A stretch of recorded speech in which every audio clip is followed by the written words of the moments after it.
नमस्कार। एक बार आपका फिर से एक नए वीडियो के साथ में हम इस कक्षा को प्रारंभ कर रहे हैं, माध्यमिक कक्षा।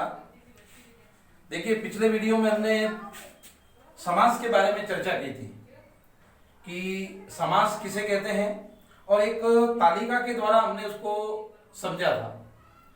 आज उसी प्रकार की एक तालिका मैंने आपके सामने वापस बनाई है ताकि जो हमने पूर्व में उस जानकारी को प्राप्त किया था एक बार हमें वापस से आप सब भैयाओं को स्मरण हो जाए।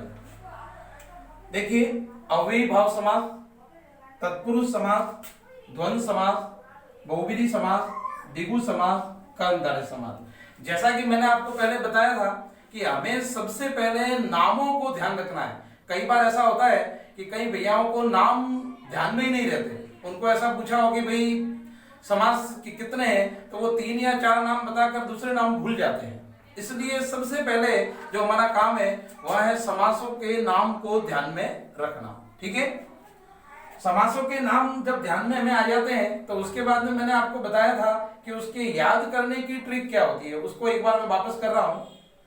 वह समास जिसका पहला पद प्रधान होता है, वह समास जिसका दूसरा पद प्रधान होता है, वह समास जिसके दोनों पद प्रधान होते हैं, वह समास जिसमें कोई भी पद प्रधान नहीं होता, अन्य अर्थ निकलता है, वह समास जिसका पहला पद संख्यावाचक होता है, वह समास जिसमें पहला पद विशेषण और दूसरा विशेष्य होता है। इस प्रकार हमने उस बात को समझा था और अव्ययी भाव समास को हमने आपके सामने रखा था। आज मैं आपके सामने तत्पुरुष समास और द्वंद्व समास, इन 2 समासों के बारे में हम चर्चा करने वाले हैं। देखिए,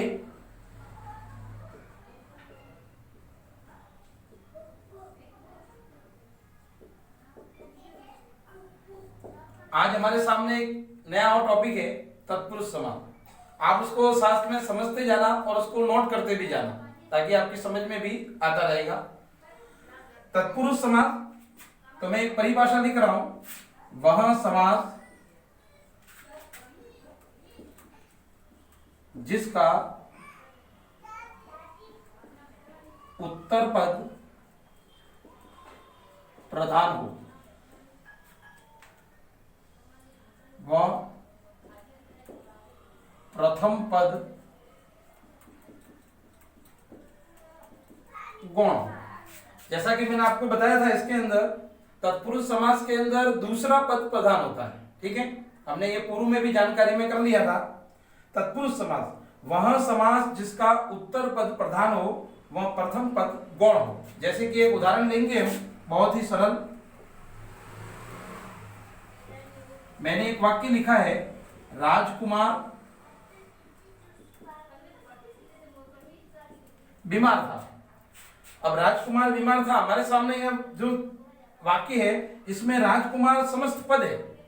अब राजकुमार हमारे लिए समास का पद है।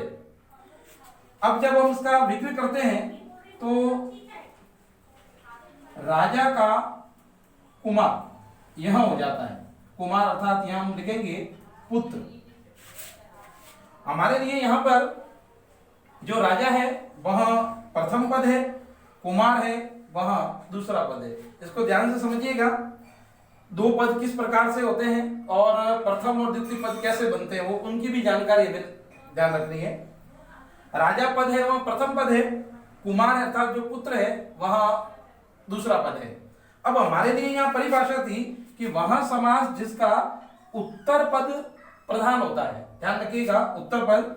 अब उत्तर पद प्रधान होता है तो hमारे लिए यहां उत्तर यानी दूसरा जो पद है यह प्रधान है।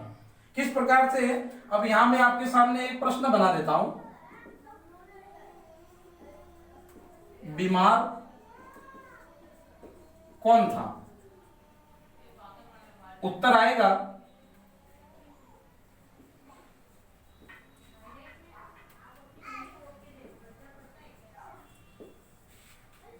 राजकुमार। उत्तर क्या आया? राजकुमार अर्थात पुत्र। तो यहां दूसरा पद हमारे लिए महत्वपूर्ण है और प्रथम पद है वह गौण हो जाएगा। ठीक उसी प्रकार से हम उदाहरण दे सकते हैं जिस प्रकार से यहां दूसरा एक उदाहरण है तुलसीकृत, इसी प्रकार से विद्यालय, इसी प्रकार से छात्रावास। तो ये इस प्रकार के कुछ शब्द हैं जो हम इस तत्पुरुष समास के उदाहरण के अंदर ले सकते हैं। आगे भी अन्य बहुत सारे ऐसे उदाहरण आते हैं जो तत्पुरुष समास के द्वारा हम उसको अच्छी तरह से और ठीक तरह से समझ सकते हैं। लेकिन देखिए, माध्यमिक शिक्षा या माध्यमिक बोर्ड का जो पैटर्न है उसके अंदर जो हमारे प्रश्न आते हैं वे प्रश्न एकदम बेसिक होते हैं। जैसे कि तत्पुरुष समास किसे कहते हैं, 2 उदाहरण दीजिए। तो 2 उदाहरण हमें शब्दों में देने हैं। ये 2 उदाहरण हो गए, 2 उदाहरण हमें शब्दों में देने हैं। कोई ये इस प्रकार का कोई वाक्य लिखने की जरूरत नहीं, शब्द केवल लिखेंगे तो वो एग्जाम्पल हो जाएगा। तो ये तत्पुरुष समास का एक छोटा सा है परिभाषा और उसको समझने का एक उदाहरण।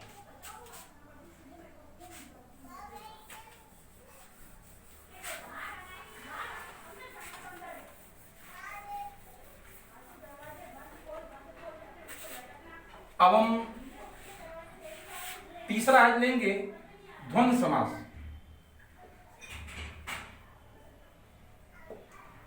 देखिए, द्वंद्व समास के अंदर द्वंद्व समास, द्वंद्व का मतलब वैसे युद्ध होता है, लेकिन हम यहाँ कोई युद्ध नहीं करवा रहे, आपस में शब्दों को लड़ा नहीं रहे, ये ध्यान रखना है। द्वंद्व समास वह समास जिसका समानतः दोनों पद प्रधान होते हैं। ठीक है, दोनों पद प्रधान होते हैं। यहां जब चार्ट में भी हमने समझ लिया था कि द्वंद्व समास के अंदर दोनों पदों की प्रधानता होती है, समानता। ठीक है, जैसे मैंने एक शब्द लिखा है यहां, दाल भात, ये हमारे लिए एक द्वंद्व समास का उदाहरण है। लेकिन इसमें इसी परिभाषा के अंदर हमको एक वाक्य को और जोड़ना है। देखिए, तथा जिसमें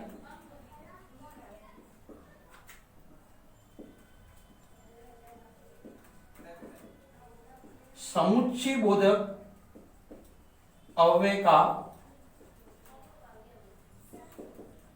लोप हो।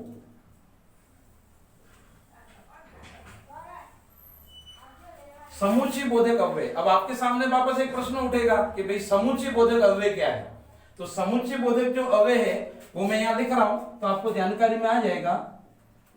और, अथवा, तथा, वा, या, ये जो शब्द लिखे हैं ये होते हैं समुच्चय बोधक अव्यय, तो इनका लोप होता है। ठीक इसी प्रकार से हम देखेंगे तो यहां पर और शब्द का जो है वह लोप हो गया है। ठीक है, और शब्द का लोप हो गया है। इसी प्रकार से मैं एक शब्द लिख रहा हूं, धर्माधर्म, सत्यासत्य। अब धर्माधर्म और सत्यासत्य में यहां पर या का लोप हो जाएगा।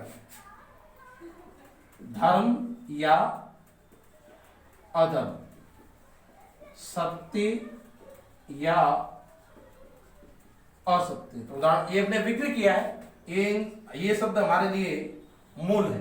ठीक है, तो ये समुच्चय बोधक अव्यय का इसके अंदर लोप हो जाता है। ये द्वंद्व समास की जो परिभाषा, समुच्चय बोधक अव्यय का लोप हो। और ये हमने तो 3-4 उदाहरण पढ़े। परीक्षा के अंदर हमको 1 से 2 उदाहरण लिखने हैं, ज्यादा नहीं लिखने हैं। तो परिभाषा को कंठस्थ कीजिए और 1-2 उदाहरणों को ध्यान में रखिए। तो तत्पुरुष समास और द्वंद्व समास, इन दोनों को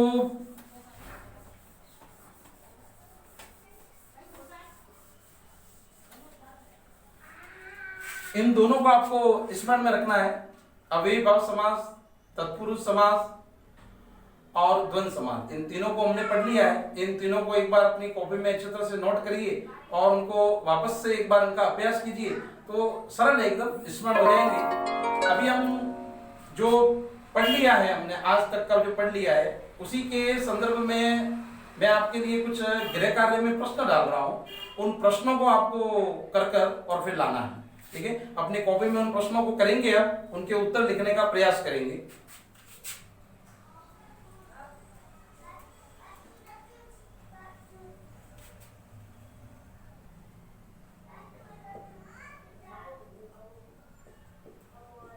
समास किसे कहते हैं? एक प्रश्न है छोटा सा।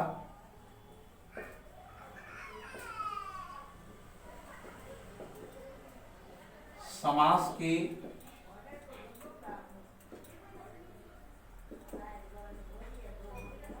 कितने भेद होते हैं?